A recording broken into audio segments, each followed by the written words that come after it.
This is the new all-singing, all-dancing, may not sing or dance, Mercedes-Benz X Class pickup truck. The question is, how does it, thank you very much, compare to the pickup establishment, such as the Toyota Hilux, Mitsubishi L200, Volkswagen Amarok and Ford Ranger? Now please like and subscribe, because they said they wouldn't let me down until I'd asked you to do just that. So we are going to put these cars through 3 challenges, the first of which is a lap of our benchmark disused quarry that you'll have seen in other videos. Now that's to test the ride quality when loaded with 250 kilograms of ballast in the back of these cars, as well as assess how well they cope with some off-road challenges. First up then is the new contender, the Mercedes-Benz X Class. Okay, so the X Class, as you may be aware, is Mercedes' first kind of pickup thing, but for that reason they based it on the Nissan Navara. It's got a slightly strengthened chassis to cope with the fact that they do a 350 model, which is a 6-cylinder engine, but this is not it. This is the X250D. This variant then has 187 horsepower and a payload of 1,066 kilograms. It'll tow 3.5 tons. Just going over some moguls now. It rides firmly enough with nothing in the back. It rides a bit more supplely by the time I chuck in 250 kilograms of sand and gravel. The interior is pleasant. Mercedes, when they approached this, they said, well, you know, there are lots of pickups that do the off-road load carrying thing and people use them every day, but wouldn't it be nice to have one of those cars which is actually quite pleasant and classy inside? So this is one of the more expensive pickups. This one is 34 grand in the UK, including VAT. A lot of people won't pay that. It has part-time four-wheel drive with low ratio. Some of the interior, shut it over that a bit, some of the interior elements come from the V-Class van, but it's built on the Nissan Navara line. Crikey. It's not the easiest thing in the world to place. It's quite a high window line and you just see bulge of bonnet. The engine's very quiet though. Can you hear it? I barely can. The turning circle is not bad. Lock to lock it is about 3.5 turns, which would be slow for a typical Mercedes, but not slow for a big pickup truck. Just grounds ever so slightly over these moguls. We'll see how other cars get on versus that in terms of approach, departure, yada yada yada angles. Does it feel like a Mercedes? I think that's the thing.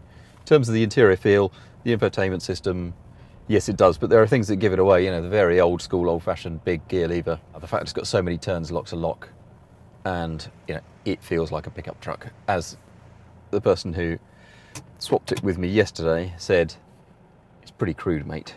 Well, it is, but such is a car that can tow 3.5 tons and has a ton load in the back and can fit 5 people back there. So I'm in low ratio, that was pretty easy.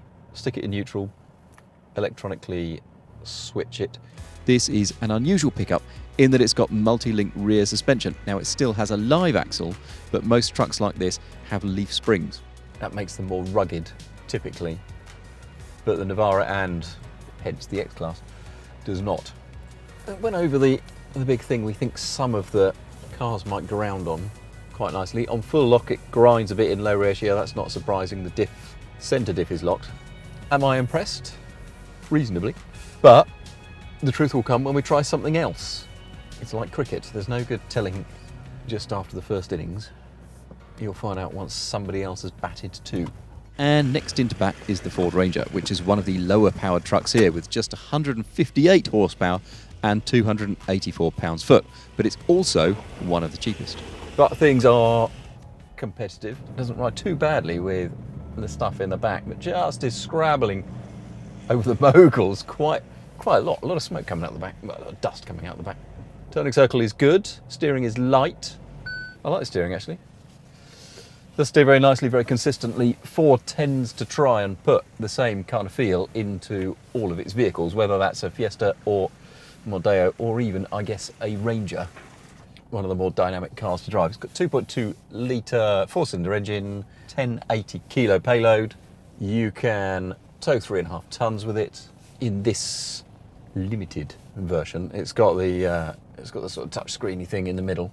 I think the engine's fairly refined, as you would expect a low-ish powered 2.2 diesel to be. Come on, just creep it through. Creep it through, creep it through, creep it through. There we go. A sort of long throttle pedal for creeping around. How's the turning circle? Well, the Ranger's rack is 4 turns lock to lock, but it's actually got quite a good turning circle, so the steering doesn't feel too slow. It's easy to place. I wonder if the visibility's better. It doesn't feel like it's got quite as much girth to it as, say, the X Class or the Amarok. It's actually quite a relaxing thing to drive, and I don't think it rides too badly. I need neutral. And then via electronic switch, shift to 4x4, low in progress, done. It's pretty quick. Let's see if it will go over the mogul. Oh, I feel like it changed down a gear for me then, but it's a really easy progressive power delivery. Piece of cake. Piece of actual cake. Wouldn't mind a piece of actual cake. And thus ends the Ranger's off-road test. And so then to the Mitsubishi L200, whose steering is quite vague. But it feels fairly narrow actually compared to some of the others. And over the moguls. Hello? Hello? Oh. Is there any chance of just, you know, I've got the centre diff locked and the ESC will not get me over. I'm gonna have to attack this again. That's weird. The stability control on these things, you know, the ABS, effectively you use the same circuit. When you've got an open differential and you can't lock it, what you rely on is the ESC braking one wheel, because otherwise the wheel just spins. So it brakes that wheel, power goes to a wheel that has grip, you get over your moguls. These are not big moguls, and everything else has got over. The Ranger spun its tyres a bit. Well, this time it has got over with a thump, and then another thump as it goes. And that was with the centre diff locked as well. It made a bit of a meal of things, didn't it, there, I thought? The L200 finds itself in the middle of the pack in terms of both outputs, producing 179 horsepower and 317 pound-foot of torque, and in terms of price, because it costs £32,700. So it's a bit weird. This has got the most claustrophobic cabin. The fit and finish is all right for one of these. The infotainment system is quite complicated. And the ride feels quite well controlled, actually, with our test ballast in the back. Let's see. Oh, it's like, the turning circle's pretty good, I think. There's a bit of self-centering to the steering. It's not as precise as the Ranger when it comes to this kind of driving. Visibility's okay, but at least it doesn't feel as large as the X Class. I don't know if it is, it just doesn't feel it. A bit like city cars, all of these trucks are within smidgens of each other. When we do a city car group test, the difference between, say, the shortest and the longest is a matter of millimetres. The difference between the cheapest and the most expensive is a few quid or even less than that. And the same is true of cars like these that are bought so much on how much they cost you to run. It gets over around a very steep corner very easily. Is it going to scrape? It's going to scrape that tow bar a lot. Oh, and I know it's got a tow bar on it. If you want maximum departure angle, don't have a tow bar. But that scrapes more than the X Class's tow bar, doing the same thing. Oh, but it's fine, this car. It's fine. But it's in a realm where there are cars that do it better. A Ranger rides a bit better, is a bit quieter. The X Class does, well, everything that we've tested so far does that initial mogul better. Right, I'm in 4 low. I have my centre diff locked. I've got 2 high, 4 high, 4 high with centre diff, 4 low with centre diff. And thus far, I've had the centre diff locked all the time. But the fact that it wouldn't go over those initial moguls without a run-up, slightly worrying. Gets to the top of the ramp easily. It's got a nice throttle response, to be fair. It's got a nice, easy throttle progression. Doesn't graunch on the way over. And then on full lock on the way out, you get a little bit of complaining from that centre differential. Next up is the Volkswagen Amarok, the only car here with a manual gearbox, but we won't hold that against it because you can get an auto. It's also the only car here with a V6 engine. Rather than a 4-cylinder engine. I did ask a Volkswagen engineer why they did that. Why fit a V6? Because we wanted to, was the answer. Fair enough. Right, I'm in 4 high. It has breezed over the first part of the moguls. Didn't quite breeze over the end of it, but it got there in the end. 1 over on the L200 there, but it didn't quite breeze it as easily as some of the other cars. I'm just going to drive it round, basically feet off everything in first until I get to the bit where I need low range, if possible. It's really comfortable, actually. It's not Volkswagen Phaeton, but compared to the other stuff here, it takes the edge off the ride. It's quiet, it's really quiet in here. And the interior quality feels Volkswagen-esque. Yeah, right, material, texture and stuff itself is not as good. It gets a bit hard on the bottom surfaces. This is one of the more expensive cars here, but if you are looking for the vehicle that does everything, one, I think it's the best looking. Two, it's probably the nicest inside. This is the 163 horsepower version. You can have up to 255 horsepower. It can carry over a tonne in the load bay and tow more than 3 tonnes, but not quite the full 3.5. It's a smooth sounding engine, isn't it? That's a nice sounding, powerful, powerboaty type of noise, rather than just a big 2.4 4-cylinder go bang, bang, bang, bang, bang, bang, bang. It's a really smooth, cultured noise.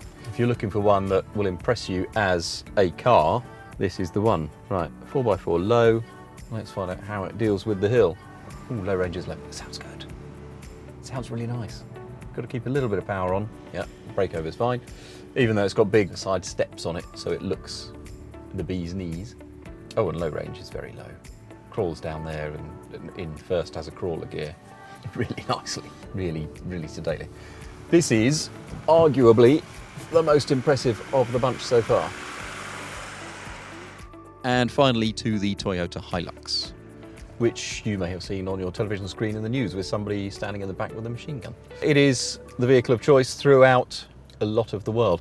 This is an auto, it's a 2.4 diesel 4-cylinder, less power than anything else at 150, but it's got a decent amount of torque. It has low ratio, which I've had to select because I want to lock the rear diff.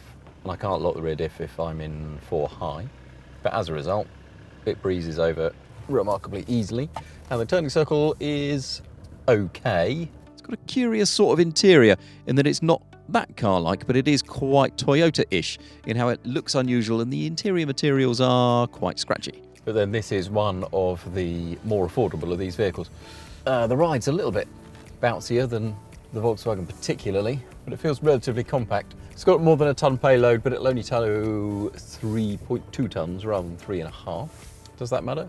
It might to you, I guess. But it's easy to place. The steering is very consistently weighted. It's not a light steering rack by any means. It's a sort of medium weight, medium precision. Rides better than an L200.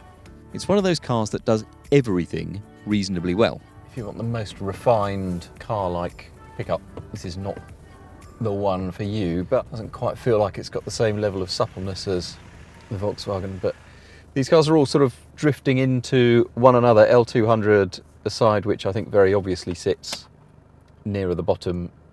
The Amarok for me sits at the top, and then there's this kind of sort of middle ground of this, the Ford and the Mercedes, where which you would go for might depend as much on how much they cost as anything that one does better or worse than the other. I did that pretty quietly and easily. Which would I rather have? Probably this over an X Class. Now we had to start narrowing the trucks down, so we picked a top 3 to send through to round 2. The L200 was eliminated as it refused to go across the smaller moguls on its first run, and the Ranger was left behind because the X Class is a bit nicer to sit in and performed slightly better off-road. So that elimination leaves 3 cars left over. The Volkswagen Amarok, the Mercedes-Benz X Class, and the Toyota Hilux. Which brings us to challenge 2, which involves another pickup truck, somewhere between 6 and 10 tonnes of Unimog. Now we've coned out a few metres over which the winner will heave the Unimog across the line in the shortest amount of time. First up it's the Hilux, which doesn't have a tow bar, so we've had to carefully attach the Unimog to its chassis. Got a tame truck driver in the Mog ready to stop it so it doesn't run into the back of the car. So it's all done so that we don't break anything.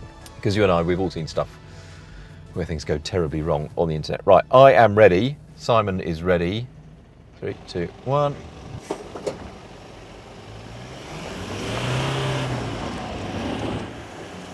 The Hilux drags the Mog over the line in 8.38 seconds, laying down a marker for the Volkswagen Amarok to take on next. I'm going to be a bit gentle on the getaway because this is a manual.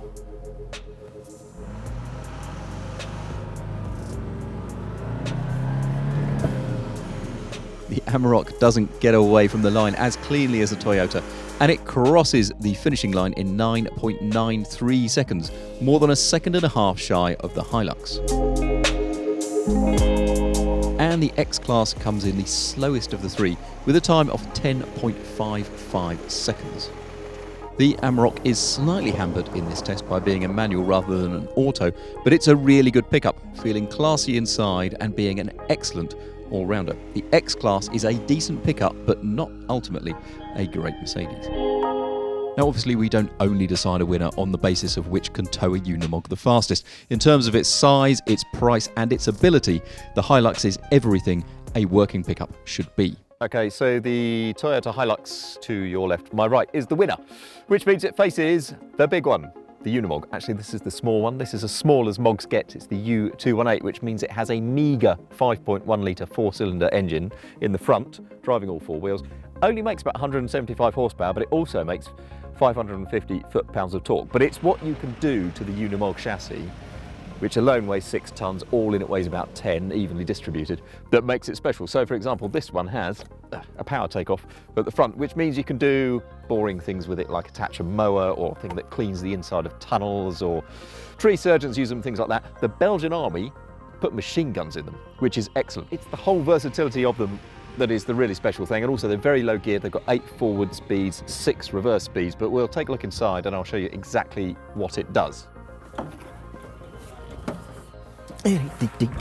Right, so what does your 75 or about 100 grand in this spec gets you? You've got pretty comfy plush seats, and what you will notice is this vast array of switches and a big lever. This has got a tipper bed, but you could put a cherry picker on it, or you could put all kinds of things on it. Now, this has got a pre-selected gearbox, so if I turn it on, it is not the world's quietest vehicle, as you will understand. Currently in neutral, but if I were to flick it forwards into drive, wait for a click, there it goes. That means it's in drive. If I lift off the clutch, away we'll go. Stick it back in neutral. Now, I'm right-hand drive at the moment. That's fine for driving on the road, but say I'm following a combine harvester, I'm on the left-hand side of it, and I want to see what it's tipping in the back. Quite simply, I pull off that, and I can convert it into left-hand drive in less than a minute. How wicked is that? Ultimately, it's basically the coolest machine on the planet, especially if you get it in this kind of Porsche Miami blue, which I rather like. Today, we're going to use it for something that it's not specifically designed for. It is an off-roader, but we're going to use it as a kind of end-of-level baddie against the Toyota, where we're going to do a rock crawl in this versus that, which means I need to get rid of the stuff in the back of it.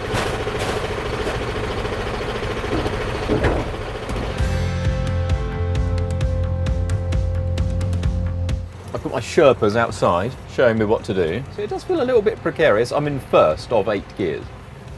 This is just purely, that's purely on letting the clutch out on idle. Oh, they're looking more interested now. That's amazing. And it just goes up anything. It's quite a long drop to my left, so I'll just make sure I keep an eye on that. There. Oh, I'll get a thumbs up. I'll take that. I'll go second. On the outside of this, there are sort of power takeoffs and hydraulic takeoffs everywhere. There's an airline that you can blow the radiator out with. And in fact, the radiator on the side, if say you've got a mower on the side and the radiator is sucking air and grass into it, you can reverse the fan and it blows it out instead. There are cameras front and rear. I've got a front camera at the moment showing. The Unimog is not the world's easiest vehicle to creep along really slowly, just because its clutch pedal is really hard to modulate. They do an automatic version, the full auto version. They do a mega off-road version as well, which has got jacked up suspension, bigger wheels and tyres. Mercedes sells around 100 in the UK, dead straight, yeah, dead straight, a year. The brakes are also a bit grabby, and because the cabin is so high and situated so far forwards on the chassis, the sensation is slightly terrifying, feeling as if you might flip over forwards, even though at 10 tonnes and with all of that fairly low down, that is very, very unlikely.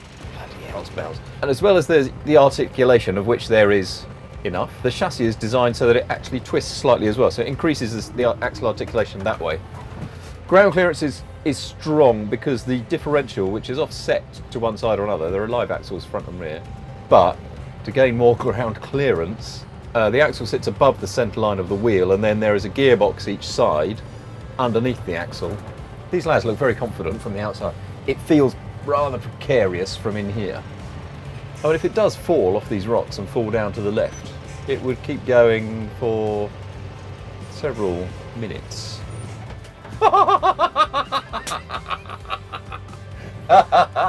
Set them running. Yeah, yeah. Well, that feels among the most terrifying things I've ever done in a motorised vehicle. Let's see how the Hilux gets on.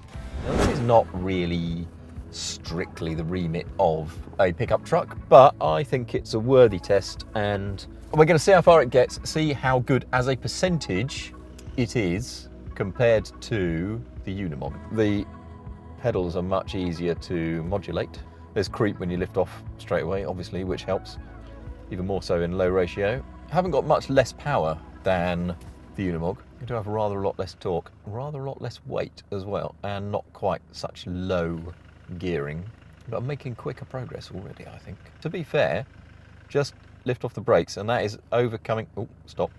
That is overcoming rocks just on creep. I'm not putting any throttle on, so it's just on idle. It's just creeping forward on idle. Doing rather well. There's a little bit of consternation outside at the moment, I'm afraid. Simon's doing that, which is the universal sign for you're going to break it if you carry on. This car also has a conventional handbrake, so it's quite a smooth vehicle. So that was nice. Just slowly. For a long car, the Hilux copes rather admirably over the rock crawl with good axle articulation and a pretty high ground clearance. This is going well. How would the other pickups get on? I think probably fine. It's easier to turn the wheels when they're up against a rock than it is in the Mog, but that is no great surprise given the size of the wheels on the Unimog, the weight of the wheel, the weight of the chassis against them. You can get a Unimog where you can remotely lower and raise the tyre pressures from inside the cab. That doesn't have it, but it does have an airline, so you could just let the tyres down if you want to and pump them back up. What does it better? Maybe a Jeep Wrangler, maybe the short wheelbase Toyota Land Cruiser, but those things aside, the Hilux is as impressive a car as we've come across. Bear in mind that the Hilux is 30-something thousand pounds before options, not 75 before options, plus VAT. I'm seriously impressed. In conclusion, our winners are machines that both look equally at home with a machine gun in the back of them. The Unimog is fantastic. Actually, though, I'm very impressed with the way the Toyota Hilux managed the rock crawl. I suspect any of them would have got over eventually one way or another, but I'm pretty comfortable saying that if you want the world's best pickup truck, you should buy a Toyota Hilux. If you like this nonsense, please don't forget to up thumb and subscribe. We're here on YouTube every week. We're at autocar.co.uk all the time, and we're in all good news agents and some rubbish ones every Wednesday.